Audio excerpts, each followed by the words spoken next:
Ladies and gentlemen, Honorable Justice Yasantha Kodagoda, Chief Guest, and Excellencies, invitees, and especially the members of the National Chamber of Commerce, and Mr. Anura Varanakulasuriya, the new chairman, and Mr. Deepal Nelson, the outgoing chairman, and the committee. So this particular chamber is one of the oldest chambers in Sri Lanka. I read, correct me if I'm wrong, 1948 was the year of establishment.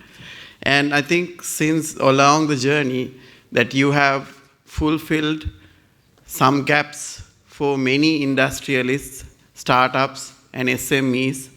And as I see some of your work that you have fostered with collaboration, especially with the government and government bodies. As the Deputy Minister of Industries, I'm aware of your contribution to the Ministry of Industries and some of our institutions like NEDA, and developing skill and supporting the industries all the way, as the current chairman said, that it's a valuable membership to have. That is why all of you are here to grace this occasion as well. So in terms of the roles of chambers and the people who are supporting the industry and the government, what if this country can have a unified vision? What if we all can work on a common goal, common agenda, as the country has chosen a path of change, and that change is not a simple change. The system that existed many decades, not allowing Sri Lanka to reach its full potential, its people to reach full potential, and its businesses to reach full potential. When I say this, in comparison to other countries, yes, there are countries who are worse than us, but still, we had the opportunity to be great and eradicate poverty and also become global.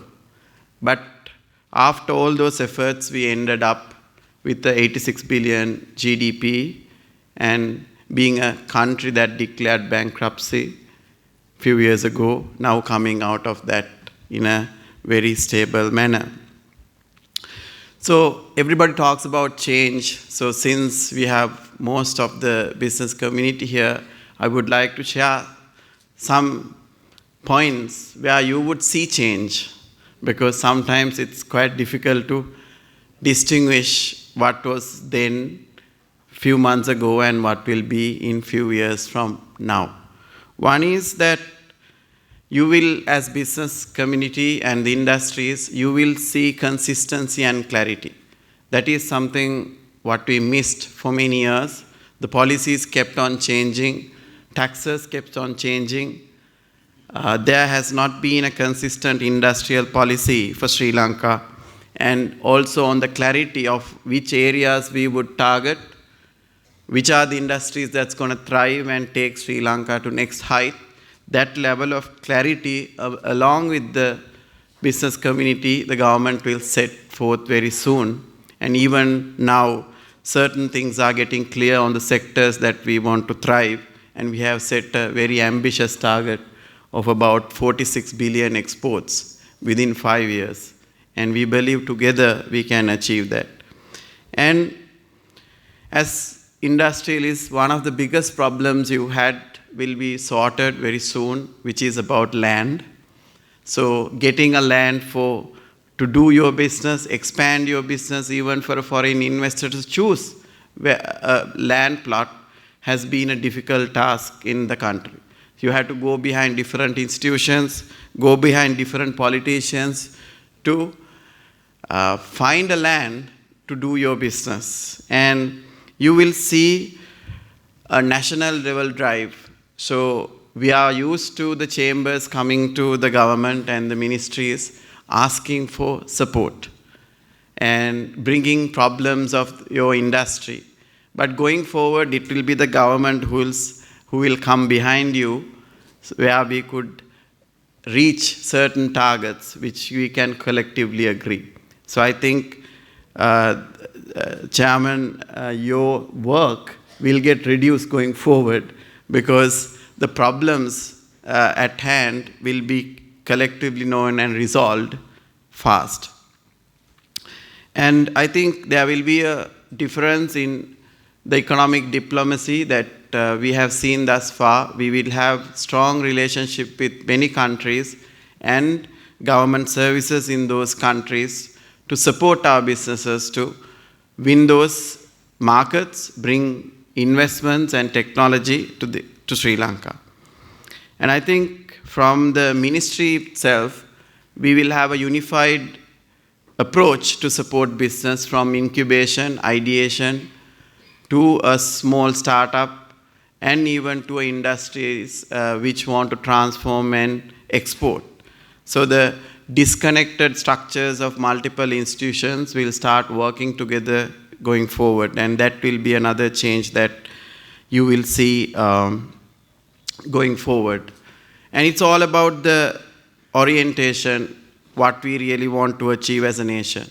And it's very clear that Sri Lanka has to come out of the current debt crisis. Sri Lanka has to change, have a different approach to our legal structures, and create a fair playing field for business. Especially for the manufacturers in Sri Lanka, we know that it has not been a fair playing field thus far. Your cost of manufacturing has kept on increasing. The tariff policies are against the manufacturers and the business who are doing business here. And these things we can change together, and that is why we say that it's going to be a unified approach where the government, the private sector, and the chambers will work together on a common goal. So as Deputy Minister of Industries and Entrepreneurship, I extend our fullest support for the chamber, and also we need your support to craft strategies for each of the sectors, because none of our thriving sectors has a long-term strategy that is shared to public. Public doesn't know the value of these industries, the problems of these industries, and possible solutions.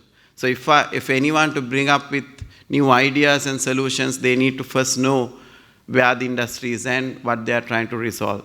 So I believe within few months from now, Chamber and the government can both agree on a common roadmap, and that we'll share responsibilities, who will do what, and we'll achieve these targets year on year with a greater visibility to the public. And I wish all of you a great evening, and the office bearers, the new office bearers, all the best for the next 2 years, and we will work closely together as we have done, and also more strongly to support the industries of Sri Lanka and especially the SMEs. Thank you very much.